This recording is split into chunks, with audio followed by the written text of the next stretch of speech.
Hi, y'all. This is Kristen Chenoweth. Hi, I'm Gloria Stefan. This is Sarah Bareilles. Hi, I'm Patti LuPone. This is Lin-Manuel Miranda. You're listening to the Broadway Podcast Network. Having trouble sleeping? It could be your mattress, and the experts at PC Richard & Son can help.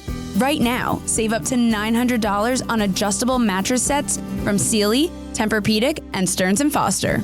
Only at PC Richard & Son. Hiring for your small business? If you're not looking for professionals on LinkedIn, you're looking in the wrong place. That's like looking for your car keys in a fish tank. LinkedIn helps you hire professionals you can't find anywhere else, even those who aren't actively searching for a new job but might be open to the perfect role. In a given month, over 70% of LinkedIn users don't even visit other leading job sites. So start looking in the right place. With LinkedIn, you can hire professionals like a professional. Post your free job on linkedin.com/spoken today. I love to be worried for Elphaba. Like, I really love to. It's so exciting. Not worried, but like On the edge of my seat. on the edge of your seat. Excited. Like, Yeah, right. feel like it's like, that was just like exhilarating. My name's Quincy, My name's Kevin, and this is Sentimental Men. but keep your thumb away from that skip button We're here to talk and maybe scream. about our favorite women in musical theater. Good morning, Kevin. Good afternoon, Quincy. I will say this is definitely highlighting the time difference between you and I. For those of you who don't know, I am in New York City. Quincy is in Hawaii. Well, Quincy, how are you, despite the fact that it is morning? I'm good. Have you watched The Boys in the Band yet on Netflix? I have not watched it yet because I need to be in a headspace for that. I mean, when I saw that did you see it on Broadway? No. So this was literally my first introduction to it. Okay. When I saw it on Broadway, I wept about 2/3 of the show. And didn't stop crying until I was like in my apartment. And I live all the way the fuck uptown. So that was like an additional 45 minutes of just like crying. Yeah. I like really didn't know what to expect because I knew that a historic gay play and everything. And I knew that it made a splash when it was on Broadway. I never got around to seeing it. I don't know why. But I was excited to watch the movie because I knew it was such a moment. And it truly, Kevin... It was, first of all, it's so good. It's so good.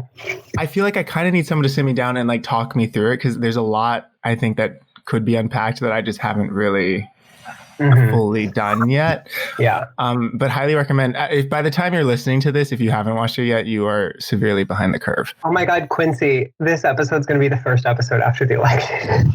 Dear future me, I hope you're okay. We'll be okay, hopefully. We'll be okay. But yeah, so today, guys, I am personally very, very excited for this guest. Me too. This is one of my favorite, Elphaba's favorite performers.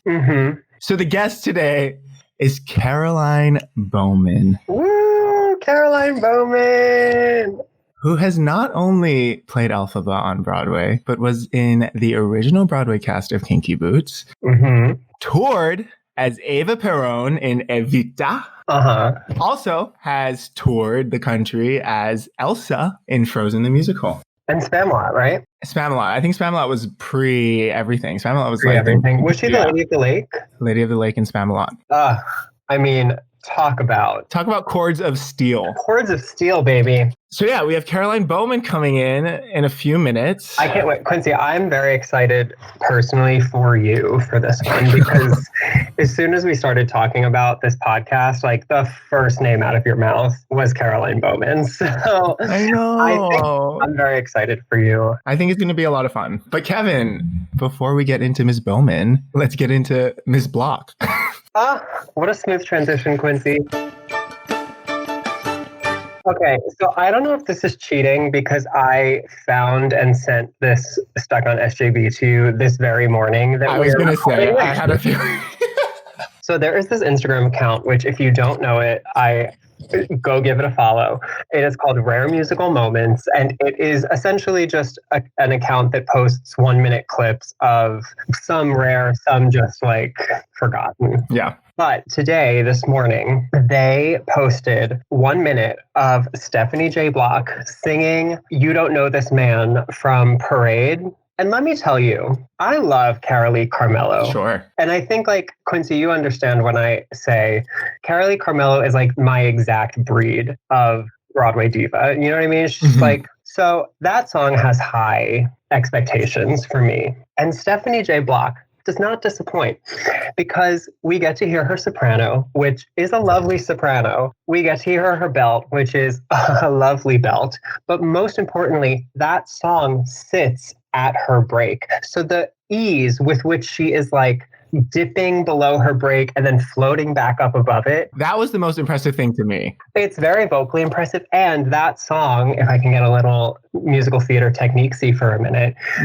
goes back and forth between being in major and minor, like essentially every 2 measures. Oh, look at you. To hear her navigating her break along with the change from major to minor is exquisite. And there was such a gravitas to the performance. That was the first thing I watched when I woke up this morning, by the way. I looked at my phone and I checked that DM. I'm glad. What shook me is how expertly she navigated, because it's not an easy sing for her, but she navigates it expertly. And that, I think, is extremely impressive. 100%. I also love the choice, which like maybe it's a choice out of necessity, maybe it's a choice out of frivolity, I don't know. But the lyric, he is a decent man, he is an honest man, she just like yells the word honest. Like there's not a note value attached to it.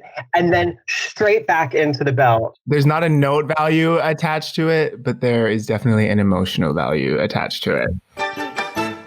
So that's my stuck on SJB. It came into my life at the perfect time today. And I'm happy we could plug that account because I think that's a really fun and interesting. And they have a good Wicked clip once in a while too. So they do, yeah. It is topical for this. It's educational. And I think in this time of no theater, bootlegs are okay. Yeah, listen, I know. I hate that, first of all, this is a divisive topic to talk about. I do too. I understand people who are like, bootlegs take money away from the show. Sure. Anybody who is resorting to bootlegs wasn't buying a ticket to the show anyway. Yeah, I agree. Fucking 16-year-old in their parents' basement is not like trying to close Frozen. Exactly. I actually think it's like the opposite. Even before I saw Wicked for the first time, when it finally came to Hawaii on tour, I'd already memorized the show and I saw it on tour 6 times because I was so obsessed with all the bootlegs and because I had known the show so well. Yeah. So I don't know. It's a tricky thing to discuss, but I think there is a fine line between being protective of your work and being like pious about the fact that some people can't afford to come see you work. What I do think will be interesting is Diana getting filmed for Netflix, because maybe it'll tap into an audience. Then I think that'll be interesting and people will be more willing to maybe film their shit and put it out there.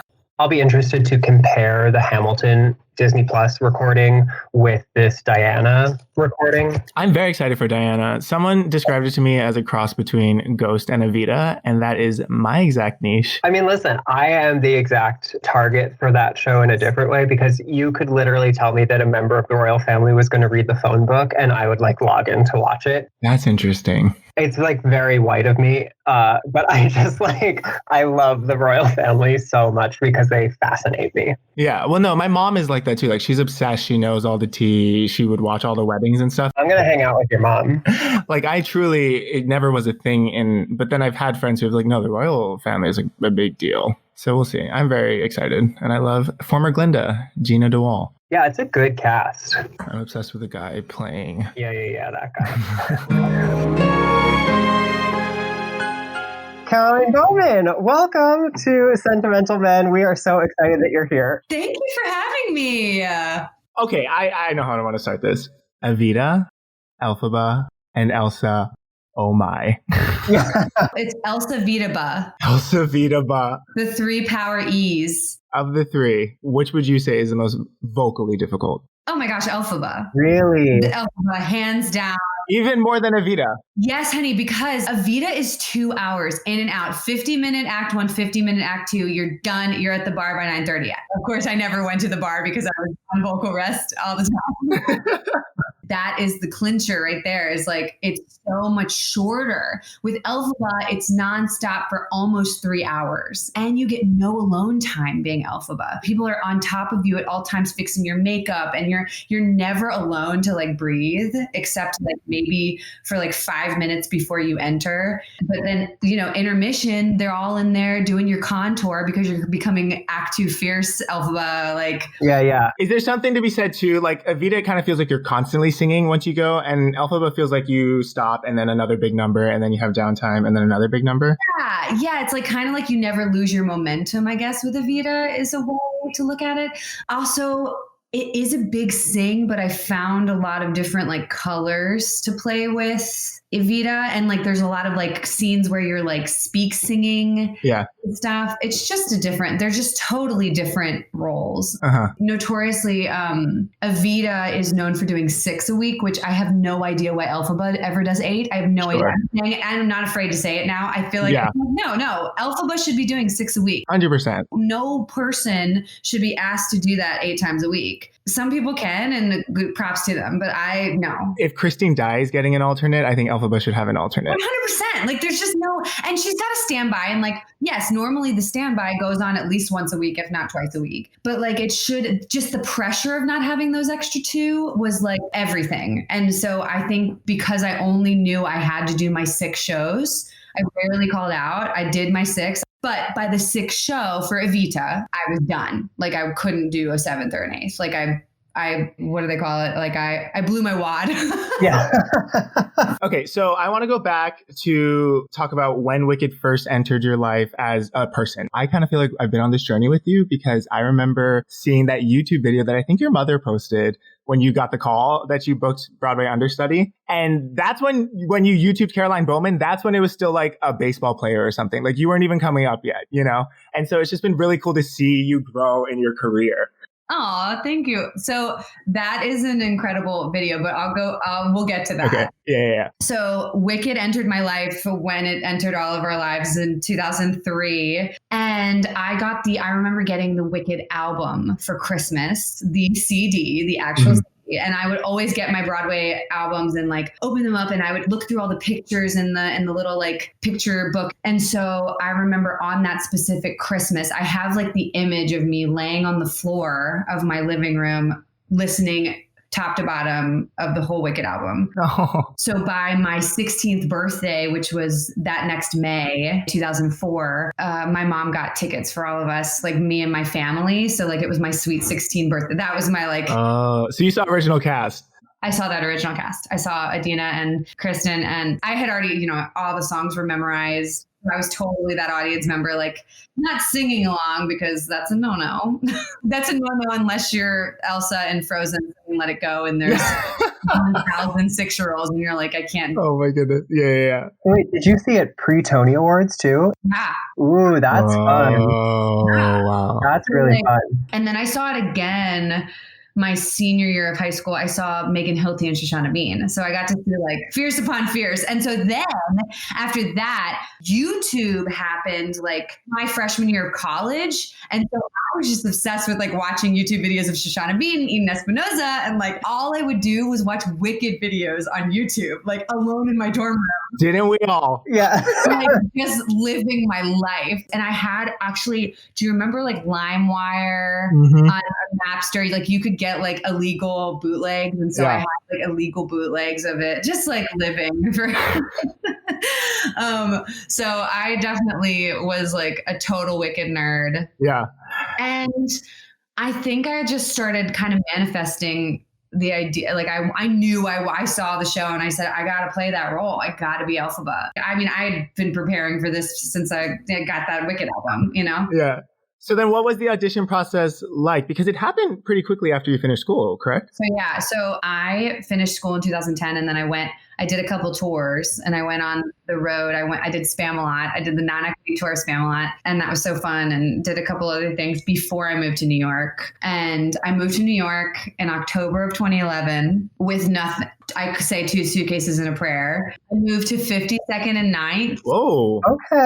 Oh yeah, but no. No. I moved to 52nd and 9th right above Lucky Burger. Yeah. Oh, yeah. I was subletting and my apartment was so tiny and it was a walk up and it had mice crawling all over the counters, like infested. Oh my God. And I was like, is this New York? And I remember like I had done like self-submissions for things. And especially while I was on the road to Spam, I was very, what's the word? You're eager. I was very eager. Yes. And so when I was on the road to Spamalot, I would send in cover letters and my headshot and say, I'm moving to New York. And at this time, like, wow. And I self-submitted for, I'll never know how I got this audition. Never. I would probably ask somebody in Telsey now, but now it's been 10 years. So, but I had self-submitted for Funny Girl for like that. Remember that revival that was supposed to happen? With Lauren Ambrose. Yes. So I had self-submitted like just sent in my stuff and they asked for a video. They asked me to submit a video to Telsey and I did. And then they gave me feedback and I submitted another video. And I'm thinking that's when I somehow went into some kind of an Elphaba stack. Yeah. But then when I moved to New York in October, I was like, I need to audition for everything Telsey, even if I just need them to see me because I didn't have an agent. And so I was going in for like Next to Normal. I went in for like a couple just open calls, EPAs, like just being seen. Yeah. And so 3 weeks after I moved to New York, I was called in for Wicked. Wow. For the Elphaba understudy track. And I talked to my roommate who I wasn't that close with at the time. Like I just moved in with her and we were like having a kiki one night, like sitting on the couch. And I said to her, I think my show is Wicked. Like we were going back and forth. I wasn't trying to be like, yeah. We were just going back and forth about what we think we're right for. And she said to me, and it wasn't mean. She wasn't being mean, but she said, they have like lists upon lists of people. Mm-hmm. It would take you a long time to even be seen for that. Mm-hmm. Kind of like good luck. Yeah. And I was not, again, eager beaver. I was in my head, I go, but they haven't seen me yet. Oh. I was like, okay, that doesn't discourage me. I just knew, I don't know. So I get the call from them directly from the casting office because I didn't have an agent again. And they called me and said, hey, Caroline, we'd love to bring you in for Wicked for the Elphaba understudy. And I was like, oh, okay, I'd love to come in. And they sent me the Elphaba packet. So I had one audition, I believe it was on a Wednesday, and they call you in really early in the morning. It's so weird. And I'm almost wondering if it's a test I haven't talked to other Elphabas about what time they went in, but I'm like, nobody should be singing Defying Gravity at 10 a.m. Yeah. And so I would go to the gym. I was at the gym by like 5 a.m. Oh my God. Again, eager, but also I knew in order to be able to sing those songs the way I want to at 10, I needed to have 5 hours. Like I needed to. Yeah. And then I did my first audition on that Wednesday and they called me back on the spot. Wow. They just said in the room, they were like, we'd like to bring you back in tomorrow for more of the team. And I was like, okay. Cool. Feeling good. So I went home, same material. I went home, went to bed and did the same thing. Got to the gym. I did all the material for whoever it was. Maybe they had an associate come in and add more people to the room. And then they called me later on that Thursday and said, can you come in for a dance call? So it was all very fast. They were like immediate replacement. Yeah. So Friday, I went in for a dance call and I mean, now looking back, it was sort of clear to me because they were giving me all the notes. Like they were like, Caroline, can you fix that? Caroline, can you do that? Like they were really focused on me. And so I finished that dance call and I left and I was just exhausted because I've been getting up at 5 a.m. every day for the past 3 days. And also like probably before that, my adrenaline's pumping, learning the material. And my mom happened to be in town. And this is when we get to the video.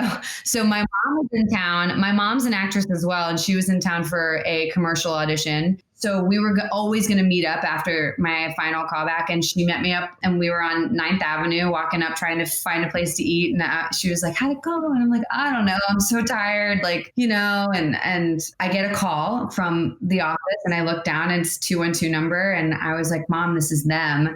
And I answer the phone call and it's Telsey's office. And they were like, Caroline, I'd like to offer you your Broadway debut. And I was standing on 45th and 9th and my mom had a flip cam. So not like we didn't have iPhone, like it was a flip cam. Yeah. She took it out and started filming me. And it was like, that was it. It was like that day, whatever, in October. Yeah. And so I moved to New York, and 3 weeks later, I got a call that I was making my Broadway debut. Oh my That is nuts. It was nuts. But I guess in the grand scheme of things, I had been prepping for that. Yeah. Sure. Years of preparation. You manifested it. And it is like the ultimate case for eagerness, like you're saying, is it's like you were putting the work in for months and months leading up to it, and then you got there and it happened. I don't think you can ever be too eager. Is eager the word? I guess like that, people can look at that as like a negative thing. Negative, yeah. But I think that you gotta really want this. You gotta really, really want it. And you gotta see yourself and put yourself there and do the work and make it happen. Because I was like, I'm gonna make this happen if nobody else, like, I don't have an agent. And also nice for you booked it without an agent, so you didn't have to pay commission. You better save that extra 10%. I didn't believe it. Yeah. And I moved out of my mice-ridden apartment. I was like, oh, I might be able to afford something else. So when you came back as lead, was that an ask back or was it let's audition again? How does that work? So it was a little bit of both. Okay. So when I was leaving Wicked the first time, I was leaving for Kinky Boots. Yeah. And I was like, I'm going to go in this original cast and like do this. And they were trying to get me to stay on. So they offered me the Elphaba standby on the tour. Oh. And that was really hard for me to like turn down. I was like, oh my gosh, they were trying to keep me in the family. And of course, and that's like so nice. And like, yeah, I felt honored and stuff. And I still like stuck to my gut. And I was like, I'm going to go do this. Even though it's on another ensemble track, I was like, I'm going to go be in an original cast and like perform at the Tonys. Like, oh my gosh, on the album, like stuff like that. Like I was like, okay, I'm going to go do this, which was really hard for me because Wicked was my ultimate dream. And so that was like, really hard for me to say, you know what? No, I'm going to go do this now. Did you think then that you were closing the door on Wicked forever, or did you have a feeling? No, I still had they were really sweet about it, and I had already put in my notice, and then they were just giving me an offer to see that if they could compete with it, and that was really must have felt good. Yeah, so I was doing the Evita tour, and I guess my name had come up as a contender, like an Elphaba replacement, and so my name was in like an email. I think an email, according to my manager, it was in an email chain, and then they don't do offers for Elphaba. Like and that's what they were saying. They were like, we've never offered Elphaba to somebody. Interesting. I mean, that could have been a lie, and it could have been, I'm not a big deal. Like, it's like, so I get it. Mm-hmm. It's a big endeavor. So I had to go in and audition, but like I showed up at Telsey and there was a Wicked room and nobody else was in the casting office. So like, I was like, this is for me. Yeah. Unless they separated us by an hour, there was no other Elphabas in the room. Interesting. The most intimidating room I've ever walked into. Oh my gosh. I walked in as Steven Schwartz is sitting right in the center of the room. Oh my God. Then Stephen Aremus, who I'd worked with a lot because I'd done Kinky Boots with him, but like still. Then Joe Mantello. And then David Stone, all the producers. Oh, wow. The music director, Brian Perry, like so intimidating. I mean, I was like, I am going to vomit. Like, you want me to sing Defying Gravity for you? And I'm going to So I'm like, I start doing the scenes and I think it was the Cub scene right before I'm Not That Girl. And Joe Mantello comes up to me after I finish the scene and puts his arm around me. He just whispered to me, he goes, I want you to relax a little bit. Out loud, I was like, okay, I can do that. In my head, I'm like, how do you want me to relax? Clearly, I like had nervous energy and I was like, I don't know how to do that. I can't, I don't know. I was like, I'll do my best. And so I probably did the scene like, I just dialed it back a little bit, but I don't know. It's probably not what he meant. But I was just like, you relax, you try. You walk into that room with like everybody in the world that you've looked forward to working with your entire life. Uh-huh. So yes, I had to audition, but ultimately I must have done something in the room that said, yes, she can handle this. Yeah. Do you feel like doing Evita prepared you to do Elphaba full time? I think so. However, I do look back and I wish I took a little bit more time off between Evita. I only took a month and I had been on the road for a year and a half. And I was like, I probably could have taken a little bit more time to like have a resting time before I dove into Elphaba, but then I wouldn't have had the cast I did. And I like Cara Lindsay's like my best friend, and like Robin DeJesus was our Bach. Oh yeah. Single decker, and like it was just a good group of people, and I was like, oh my gosh, like I'm so grateful I got to do it with them. Kathy Fitzgerald was our Madame Morrible, who's like the Madame Morrible of all Madame Morrible. Yeah. So it was just like a stellar group that I'm so glad I got to do it with. But I probably just for mental health and stuff, just to be more like ready. Could use a rest. I feel like we've heard that from a couple different actresses at this point, is like, everything was great. I'm so happy that I booked it when I did, but I wish that I had had more time off before I booked it. Because how do you prepare to start that journey? And also, like, nobody's like, you're not going to say no to Elphaba. Like, right. Maybe the second and third time you're asked to do it or something. The first time, you're just probably not going to say no. So like, you figure it out. But yeah, it is like, you have to be ready because it's a big endeavor. Okay. So Caroline, as we said, we do want to talk to you about The Wizard and I. Okay. But before we do, so we have this theory where any Elphaba is either a Wizard and I Elphaba, a Defying Gravity Elphaba, or a No Good Deed Elphaba. Sure. A, do you agree with that? And B, did you feel most at home in any one of those songs? A, do I agree with that? I think it's fun. I've listened to your first episode. I thought that was cool. I was waiting for you to get to me. But I'm kidding. You're in the bowl. So with The Wizard and I and Defying Gravity and No Good Deed, I didn't really stray from the you're a score Elphaba, and people know that. I'm a classic. Like I'm like, what was written is great. I love a score Elphaba. Well, it's like, I'm a planned riffer. Sure. I need to practice it in the shower 5 times before I do it. Then I'll test it. But I also don't believe in, I just, unless it has meaning and intention, I just won't do it. I applaud people who can do it and like can do it in the moment and like be free and like go, like live. What I'm really passionate about is that battle cry at the end of Defying Gravity. It's a battle cry. She's like, ah! Like if she wasn't singing it, she'd be screaming. She's screaming off a mountain, like basically F you all, I'm breaking out. I really want that always to be the like that's what I want. But that's the only thing I'm really passionate about. I was going to say that kind of felt like you were leaning towards a Defying Gravity Elphaba. What about I'm not that girl Elphaba? Listen, that's a conversation. But I do feel like, I guess if I was going to choose one, I just think No Good Deed is like so powerful, and I loved it and hated it. Like it was so hard, and I feel like I could never like get where I wanted it to sit vocally. I could never do it because I couldn't get my breath under me. However, I think that kind of worked. Yeah. I felt like I was going nuts, and like my eyes were always really wide. I was like losing my mind, literally. So yeah, maybe I'm a No Good Deed Elphaba. I love that. And because I can imagine when you're in your groove with No Good Deed, it's a lot of fun. I think when I sat back and like was just doing like a run through without like going full out, it's like really fun to sing and like sick. Like it's like such a cool song, and like but when she's losing her mind, it's really hard. Yeah. It's a really hard part.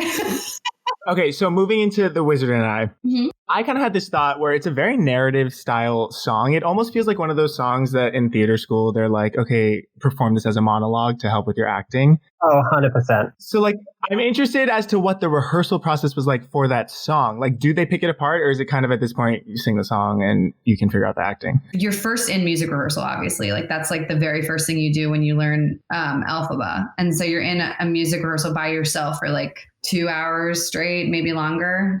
Wizard and I is also a long song. Yeah. But they say cautious optimism. That's how they want you to start the song. Interesting. Yeah, that's like one of the notes that I wrote down. Cautious optimism. I mean, even like structurally speaking, I think the song is so fun because the show starts and you're introduced to Glinda.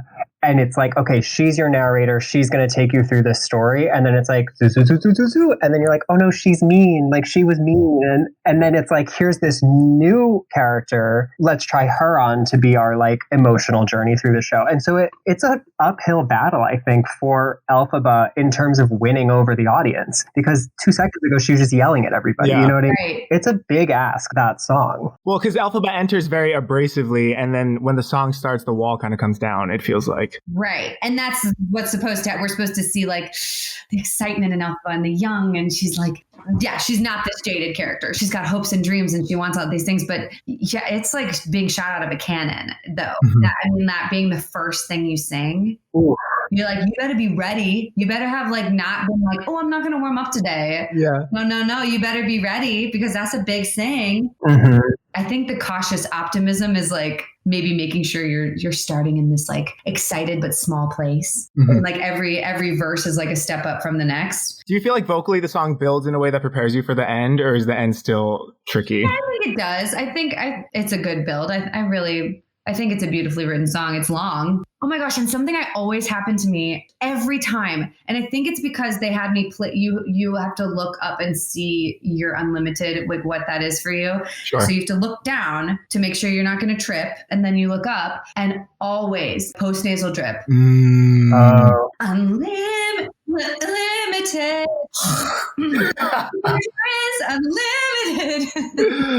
Oh my goodness. That's so funny. So then wait, I have a technical question about The Wizard and I. Are you cueing the conductor with that last arm movement? Yeah, I think that's like ultimately this is the end of the song. Yeah, and the same with Defying Gravity, Yes. You cue the You punch the air. Yeah. And it's very like, you have to make sure, I got a lot of notes on that. But yeah, it's like a very distinct down and up. And then with The Wizard and I, you really, obviously they want it to be thrilling and hold it as long as you. And they want the vibrato in right at the end. That's like, yeah. That's a definite cutoff. Yeah. It's a lot of power though. You get to conduct the show twice. Right. I don't even have that power playing Elsa, and she's also magical. And you were a singing voice for a troll in the actual Frozen movie? Yeah, isn't that cool? That's insane to me. Are there any other Broadway names who were trolls that we should know about? Yeah, well, all the girls, Annalie Ashford, all the women that were in Kinky Boots in the original cast. Oh. And the Book of Mormon cast at the time. Yeah. Stephen Aremus was our music director, and he was to all the women, he was like, do you want to come be in this Disney movie? Like, and I was like, okay. Like he didn't say anything about it. And I was like, I had no idea what it was. I didn't know anything. And I thought maybe it was a Disney short. Like I thought like, oh yeah, of course. Like why not? Yeah. Singing rocks. Cute. Right. But we went into a studio and we recorded Fixer Upper with the Book of Mormon cast and us. And I just learned the song. I just did what I was told. I really didn't I feel like early in my career, I just was like, yes, I'll just whatever. I didn't speak up. I probably should have raised my hand when they were offering solos. I just didn't want to, I've gotten better about knowing my worth of my voice. Advocating for yourself. Yeah. So the movie came out and I was like, I guess I should go see this. I was in it and we saw it and I was like, this is like a big deal. And then I was like getting residual checks. Yeah. That's always nice. Are we still getting residual checks? I have to imagine Frozen is. Yeah. Especially around the holidays and when Frozen 2 came out. They're definitely not as big as they were when it first. Sure. I was like, okay. That's incredible.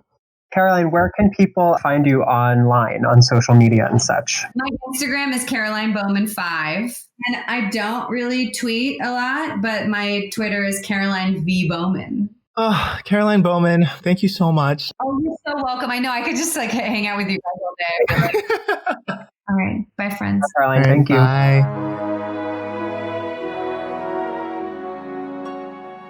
Caroline Bowman, thank you so much for joining us. I'm so glad that she was here, and I was so excited to talk about The Wizard and I because, as you know, Quincy, I am a Glinda girl, but I think The Wizard and I is one of the most actable songs in contemporary musical theater. Wait, should that be on a t-shirt? I am a Glinda girl.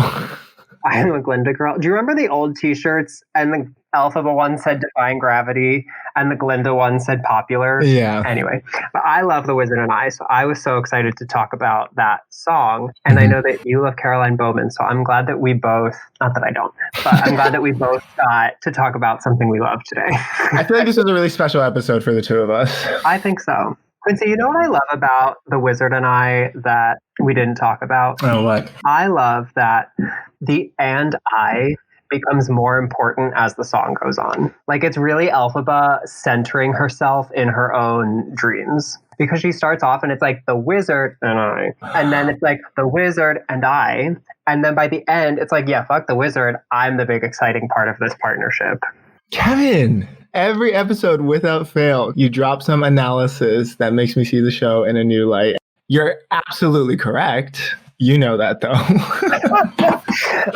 Yeah, but I loved talking to Caroline because I feel like something that she kind of put into focus for me was really how these women are just going to work. They're just clocking in, hoping they make it through those 3 big numbers, and then going home at the end of the night. And I feel like our conversation with Caroline really focused the fact that, like, it is us, it is the fans, it is the culture surrounding the show that build these women up into being like famous stars, right? Like we are creating the which is always a double-sided coin, kind of, because I know a lot of the Elphabas also don't enjoy the nastiness of certain fans and like the she's number one, she's not culture of Wicked, and that has kind of turned into the culture of Wicked with fans.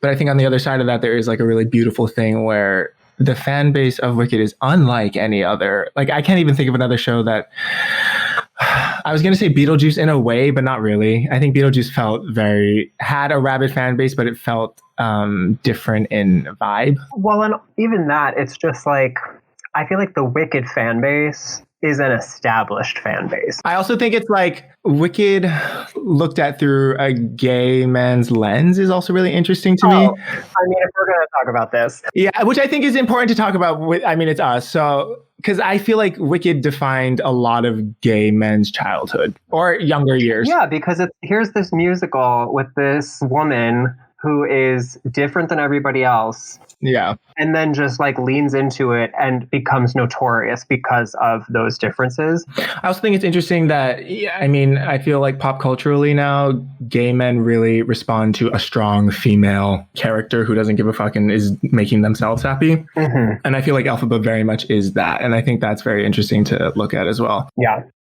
Wicked. Wicked. Caroline Bowman. Caroline Bowman. I thought it was actually super interesting that she said Evita was an easier sing than Elphaba. At one point in the conversation, Caroline was saying, like, you can't let the show of Wicked warm you up. Whereas Ava or Evita, you can kind of like do a regular warm up and then let Act 1 kind of build you to that, he supports you or he loves you. You know what I mean? Well, and she also brought up when we were talking about belting, she was talking about how Elphaba is a very aggressive character, and and her Elphaba, at least, she felt like that needed to be reflected in the way that she sings. And her Ava wasn't necessarily that. And I think that rings true because her Ava, when she's up there belting, it's more mixy of a belt. The character of Ava is so calculated.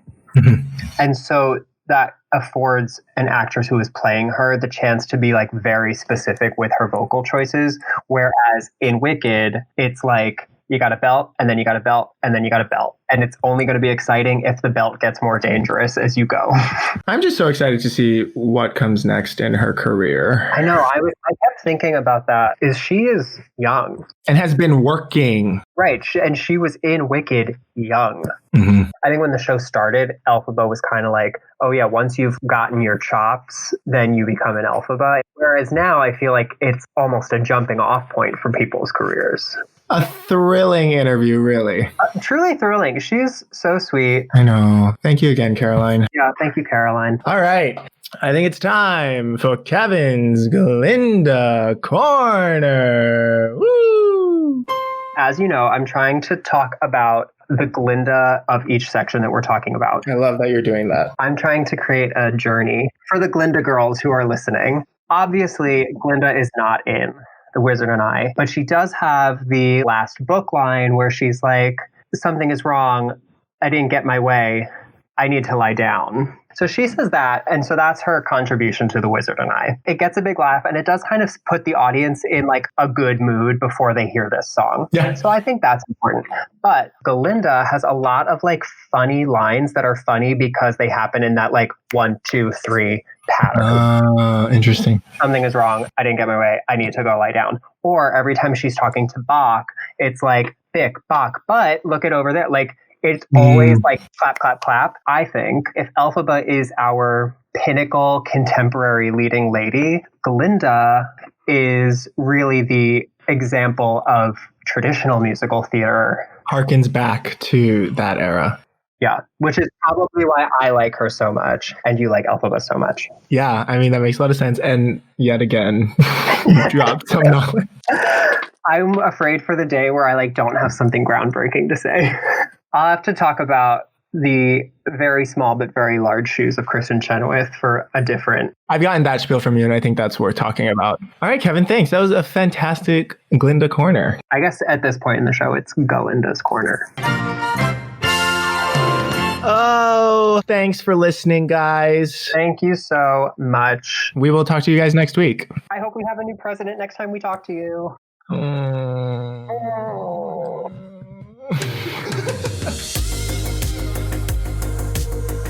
You've been listening to Sentimental Men. This episode was produced, edited, and hosted by Quincy Brown and Kevin Bianchi. Thanks to Julie DiMarzo for our thrillifying artwork. And thanks to you for tuning in. You can reach us at sentimentalmenpod@gmail.com. Or on Instagram, Twitter, and TikTok at SentMenPod. That's SentMenPod. Till next time, I'm Quincy. And I'm Kevin. Shall we stop recording? Sure. Disney's Aladdin on Broadway is among the longest-running shows in Broadway history. But did you know that it almost never came to be? We walked out of Seattle thinking, okay, we don't have it. We have a lot of work to do. But against tremendous odds, in March of 2024, they celebrated 10 years on Broadway. Disney did a great job because they really took the notes. Go behind the magic and listen to this never-before-heard story, the magical making of Disney's Aladdin on Broadway. Available everywhere you can get your podcasts. Interrupted by irritable bowel syndrome with diarrhea? Xifaxan with an X may help. Xifaxan rifaximin is the #1 prescribed treatment approved for adults with IBS-D. Visit Xifaxan.com/IBS-D for the PI or talk to your doctor. Don't use Xifaxan if you have a history of sensitivity to rifaximin, rifamycin antibiotic agents, or any components of Xifaxan. Tell your doctor right away if your diarrhea worsens while taking Xifaxan, as this may be a sign of a serious or even fatal condition. Tell your doctor if you are pregnant, plan on becoming pregnant, are nursing, if you have liver disease, taking warfarin, or other medications. Some medications may increase the amount of Xifaxan in your body. Most common side effects are nausea and an increase in liver enzymes. Xifaxan.